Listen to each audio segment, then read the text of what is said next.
2, 1. Let her go, yeah, let her go, whoa. Let her go, yeah, she a hoe, whoa. Let her go, whoa. Let her go, yeah, let her go, whoa. She a hoe, yeah. Let her go, whoa. Let her go, yeah. She a hoe. What it do, baby boos? Welcome back to our channel. You're here with Chris and Chas. And today we're going to be talking about some controversy topics. So without further ado, let's get into the video. Man, let's talk about this corona. I know this is going to be a separate topic, but people are really protesting in this corona outside. But the thing that's funny to me is that it's not killing anybody. So I'm just, why we got to stay in the house? But yeah, I'm going to let you start with that.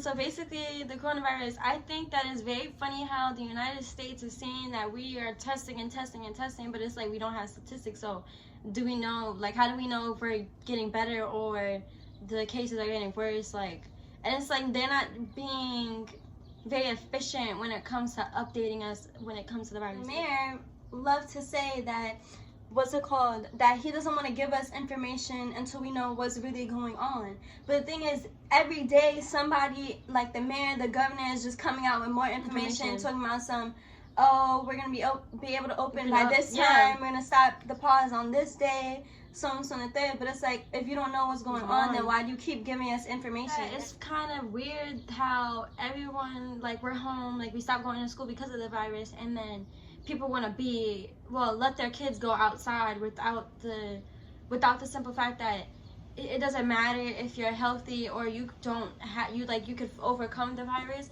It's just the simple fact that you can become a carrier. Like, things last, like, the virus will last on an object for a lot. If you come in contact with that, maybe you'll get over it, but someone who's not, like, able to get over it with, like, the other people in your home when you come back from being outside. Yeah. Being passed on is not helping anybody either, because it's going to add on to the fact that we're going to have to be in the house longer. Yeah. That people are going to be, they're going to use more supplies, and it's just too much. Like, just stay in the house. That's all it is. And the only thing that's really blowing my mind is really about these parents. Like, you talking about masks, wear gloves, stay in the house, but you're letting your kids go outside. That's so crazy. And you're mad that other people are outside. But that you're are outside. essential workers, but you're letting your kids go outside for no reason. Like, what is there outside that your kid can't get in the house? Or they can't wait for until after quarantine.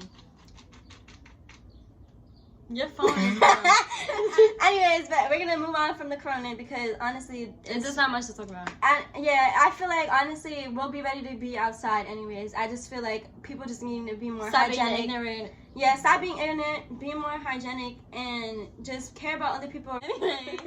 Anyway, we're gonna go to protest. Black Lives Matter. Heavy on it. Yeah.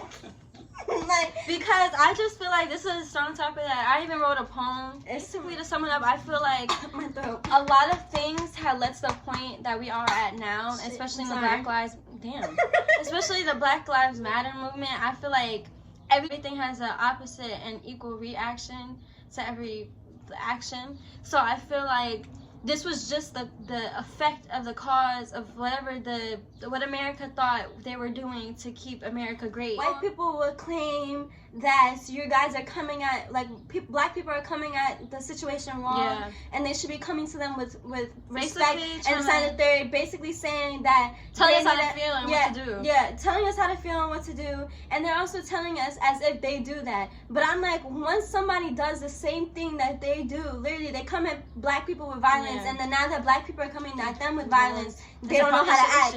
It's an issue. And then our president's not helping with his dumb comments. Like, boy, just worry about what you got going on. Like, black people got thugs for protesting that got turned into riots, but then the white people that were screaming in the officers' faces, throwing things at them, and fully armed, I mind you, with no mask, they got called very good people who are just tired. They're protesting haircuts. Yeah, they're protesting a pandemic. You're protesting a pandemic, but people are protesting lives that are being lost due to police brutality. And you're telling me that those haircuts that you guys don't even have hair for are more important because it's just like people, it's like racism is very real and it's very alive, and so for people to try to dim it down and try to tell people what to do and how they should feel is very angering, because it's like this whole country was built off the backs of slaves, and so now that we are trying to use our voices and our First Amendment freedom of speech to actually like actually protest these issues. It's an issue for you because you're uncomfortable, but you being uncomfortable should say something, because if you're uncomfortable by a whole bunch of black people protesting a black life, then that says a lot about you than it does about the black people that are protesting.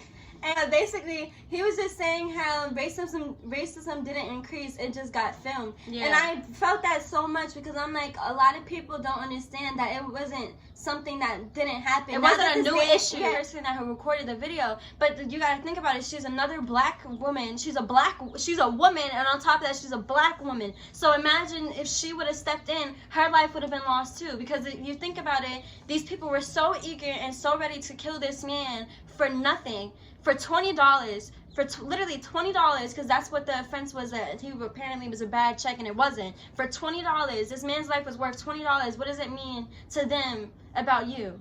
So it's like people are like so mad about the people that are filming these things, and that basically I feel like that's the best thing you could do in this generation besides actually getting involved. But the thing is, if we get involved, then what happens to us? We would have been another dead person under the 6 feet.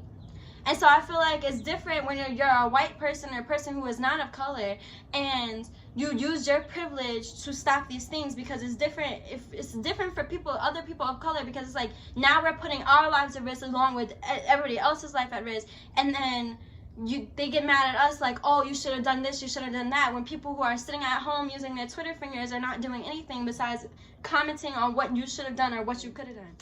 All right, back to what we were saying. Like, they don't let white people face their consequences. Like, that was murder.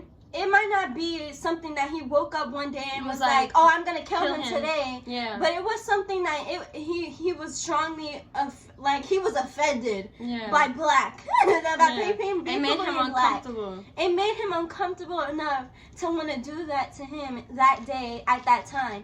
And information is coming out saying that he knew the man and so and so there. I don't know how much I want to believe that, but even if that was the case, then that was real hate that he had for a stunning amount of time. Like, that wasn't just something that just popped up one day and he was like, oh, I'm gonna hate him today. I'm comfortable around a black man because his skin is different from yours, and your skin is as white as pearls and his skin is not, then you are the problem. Because if you feel uncomfortable by another race or another human being, then you are the problem and you're a racist. And I would just like to say, before you keep talking, I would just like to say that everyone who is staying neutral, there is no neutral ground between racists and protesters. Either you're for the cause or you're against the cause. There's no in between. But that, and I support both. How could you support both if one is racist and one is not?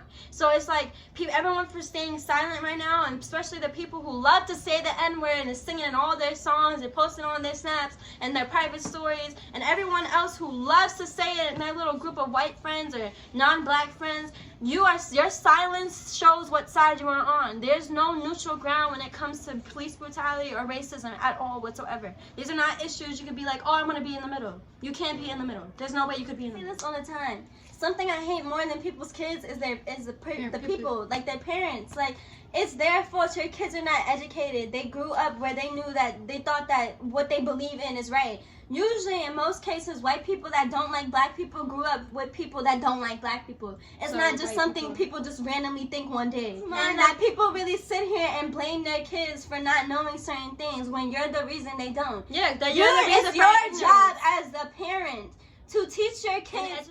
The people of color, the minorities, they don't feel the need to educate us about our history. So it's like the least you could do is educate your children on what they should be doing, because there's a lot of black boys and black girls who are sitting silent right now, not knowing what to say, but will make sure they include something about someone's profession, but will not include the fact that they were killed because of police brutality. And it's to the simple fact that, oh, it's not that serious, oh, it's not my job. But it's like, we are the next generation. We are going to be pretty much in charge of this planet and discharge of this country once all these people are out of office. And so it's like, for you to not educate them, ignorance is bliss. So you're educating your kids on to be ignorant and therefore not having any opinions. So when it comes down to having opinions and having these conversations that make you uncomfortable, because they should make you uncomfortable, because they shouldn't be happening.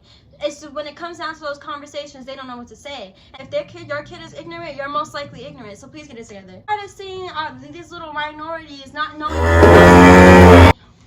knowing where they come from and not knowing their heritage, and it's like you should be able to know who you are and enough to protect it. And I feel like this is why we have these protests. Black Lives Matter doesn't mean that we're against other races, but the thing is, you need to be allies of Black lives.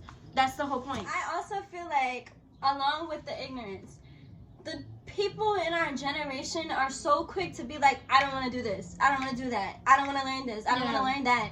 But then it's like, you're so quick to talk about other things that are not important. Why does it matter if your nails are done? Yeah. There's people dying. Literally, be grateful for the fact that you could wake up every day and go to sleep every day and be safe. The fact that you could leave your house and come home and be safe. George Floyd literally died trying to get something from a store. It wasn't even that much. It was not even that much. His life was worth $20 pretty much. His life was worth $20 to the police officer. He lost his life, and he has a whole family at home that he couldn't go to or could never go back to because somebody thought it was in their little mind that it was okay for them to kill someone because of their skin color. You guys post about these little petty things and like these first world problems, but this is a first world problem because racism is very much in this first world country. Like it's like people they choose to be ignorant. Like, stop being ignorant, educate yourself. And the thing is, they don't want to learn. Like, you guys don't want to learn. Like, I don't understand what it is, but the problems that this world has is because of the generation and their parents. Like, I don't understand. Their parents don't want to educate themselves, so they don't educate their kids, and their kids grow up not wanting to educate themselves. Yeah. Like, it's so, like, they're so quick to do everything else, literally everything else, but look up or this is the thing. This is the thing. You're complaining about learning about your background, your ancestors, but we'll sit there and do everything else to be like, they're not teaching us. Yeah. They're not doing this. They're not what educating me. What are you doing to educate yourself? What are you doing? Because as a parent, the school systems don't want to teach us about ourselves, so therefore, what are you doing to learn about your culture? And even when they do teach you about yourself, you don't want to learn. You're sitting there wanting to be ignorant for the rest of your life. You have no plans, no future. Shut up. No plans for life because you don't want to learn. Like, and that's the crazy thing. Like, it's not even like certain things in school I understand. It's like, why do I need to learn what's A plus A equals to C for? Like, why do I need to know that? But the thing is, you're not even educating about yourself, where your blood comes from, where your skin color comes from, where your beliefs come from. You don't want to learn any of that, but then we'll sit there and do everything else. Also, we're gonna keep all the numbers and sites that you could go to help support state funds, like change.org for George Floyd and his foundation. I'm gonna put that in there. Yep, I'll put it in there. The numbers that you could text, I'm gonna put all that stuff down there because it's very important. Even if you aren't a person of color, even if you're just an ally, you need to make sure that you're doing your part in the change in this world because it's very apparent that they're not trying to help us do anything. How people choose to use their platforms, even if you don't have if you have 2 followers. Yep, those 2 you followers can still post about it. Those 2 followers could have taken their little 100 followers, turned them into 1,000 followers, and then everybody knows about it. So, and the thing is, you guys are not sharing the most important parts. Yeah, you guys are sharing memes about it. Y'all cherry picking what you guys want to post, and that's not good. You should post everything. And be like that. Is you should be consistent and not stop cherry picking what the least important parts is what you guys want to include, and that's the part that doesn't make sense. And you guys are worried about looting Apple to get a MacBook, but you're not worried about the fact that people are losing their lives. Creators, like white creators, will post about these issues, but then it's like, it's not your place. I'm glad you're an ally. I'm glad you're aware of the situation, but it's like, it's not your place to talk about Black issues. It's to educate yourself. Educate yourself. And whoever is around you. Yeah, make sure that you check your friends, your family even. They need to be educated, educate them. Bye. Okay, Bye. stay All I safe. gotta say is bye. Stay safe. No, we haven't been posting, but this is just something we need to post about. Yeah. And it's what a better time than to speak on it than now. Yeah. So stay safe. Don't Wash go your outside, hands. wash your hands, take a shower, bathe. I'm tired of y'all. Brush your teeth. It's not. You don't have to do your hair, but brush your teeth. And yes. Okay. Bye. Yeah, let her go. Whoa.